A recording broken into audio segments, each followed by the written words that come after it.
Hello mga kasyarat, update tayo ulit dito sa Sangkinian Project. Bali ngayong araw is Miyerkules, natapos na namin yung grills. Tapos pagkatapos siguro ng Holy Weeks, balik kami. Gagawa na namin to ng mga sliding para hindi makapasok yung ibon, and at the same time yung kisame. Dito ba ito na yung nakapix na yun mga kasyarat. Napinturahan na rin ng primer. Yan. Ikutan lang natin dito sa bandang right side. Ito naman yung natin. Yan. Dito sa bali owning type yung ilalagay dito na window. Yan. Tapos reflective. Bali tapos na yan. Bali mag-overtime kami ngayon kasi tatapusin lang namin i-install yung dito para dito. Ito na-install na yan. Bali tapos na rin yung sa likod. Doon tayo sa left side. Let's go. Ayan, bali pauwi na kami ngayon. Bukas is holiday.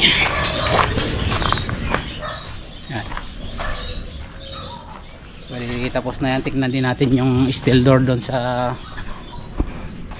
ito, nakabitan na rin natin ng handle yung pinaka main door. Yan, nalagyan na natin ng lock siya.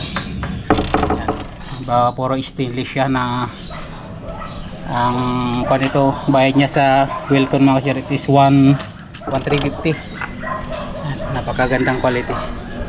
Tapos ito binili din natin sa online to, sa 520 yata yung kuha natin, hindi ko na maalala mga kasyarat.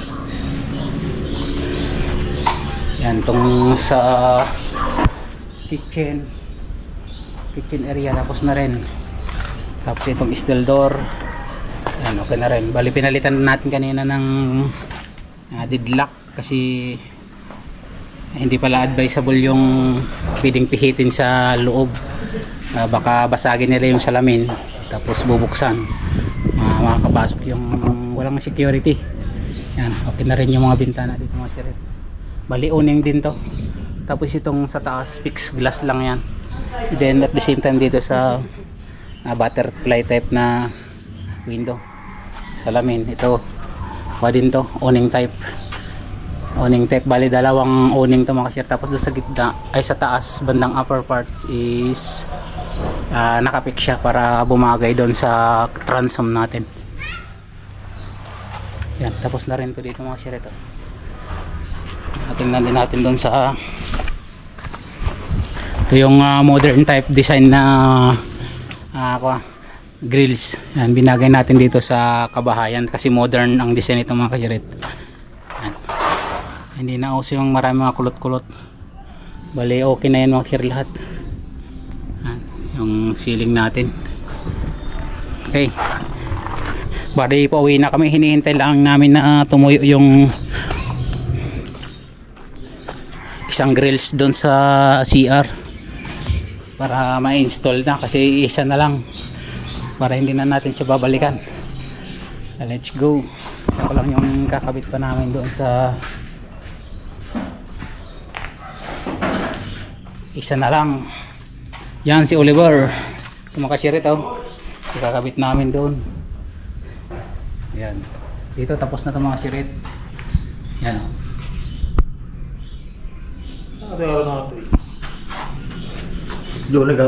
ayun. Yan, walang mga pintuan, meron siya ng mga lock system. Yan, aluminum ito mga kasyarit para hindi siya kakalawangin. Alloy steel. Sa loob ng master bedroom. Okay na rin. Balik kabitan muna natin siya ng glass para yung saka ceiling para hindi makapasok yung ibon. Let's get it on. Yan ba yan? Kun mo yung barina. Ha?